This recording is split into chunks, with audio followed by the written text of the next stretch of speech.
Hi, it's Dimma here, and I'm glad to be back on the Red Forum. When you think of a net zero home, what comes to mind? Well, thanks to the Eco Solar Tour, I'll show you.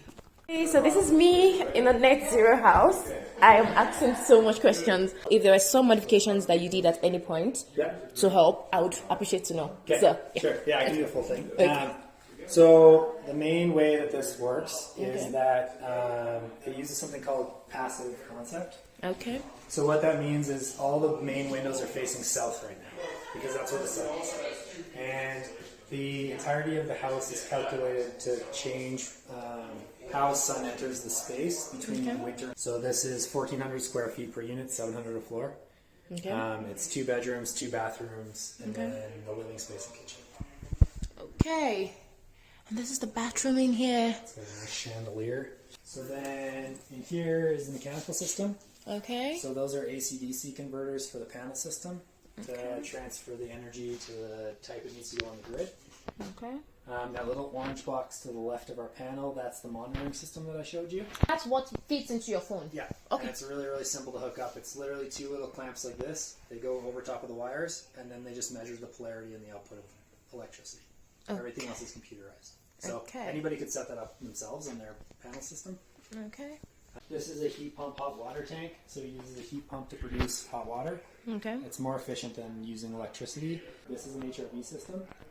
So the HRV, because our house is so airtight, has to artificially ventilate the spaces and bring us in fresh air when it's fully sealed for the winter.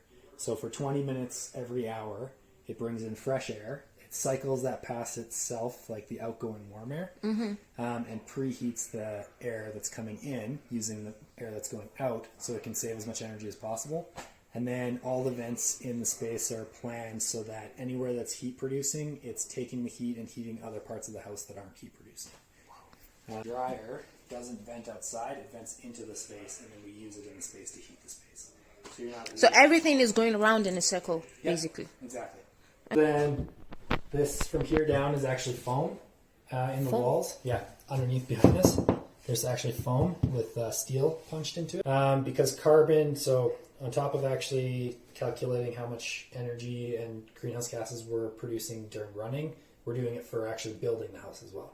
And so because concrete is so carbon intensive to make, it's more environmentally efficient for us to use foam to reduce the amount of concrete we had to use.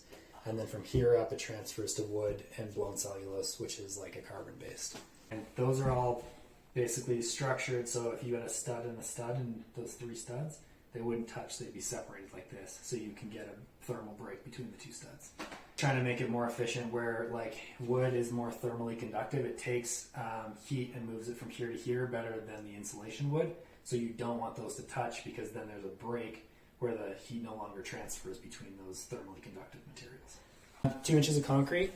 Okay. So we use this as, so even though, concrete is intensive, we need a thermal mass because as light comes into the house from the sun, it changes wavelengths in the concrete. That gets stored as energy in the concrete and becomes our heating source, and then it can't go back out. So ironically, it works the same as climate change, which is kind of funny. We thrifted a bunch of stuff to try to reduce our carbon impacts of that kind of thing. So we thrifted all those armoires, which also made it a lot cheaper for us. Okay, so what's happening over there? So this is our main entrance. Here we go. Yeah, come on up. It's an induction heater. Yeah. So it uses a magnet. That magnet pulls around the outside of a metal surface, and that, I think it's the moving electrons inside the metal that actually produce the heat. But it produces heat way faster than a normal heating element would. So it's not using gas, it's not using electricity. there's no gas in the house, period.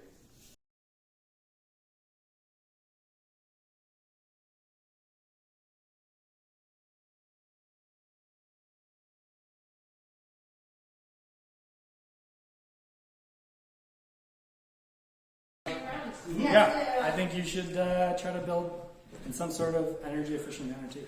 Awesome. So come do net zero, everyone.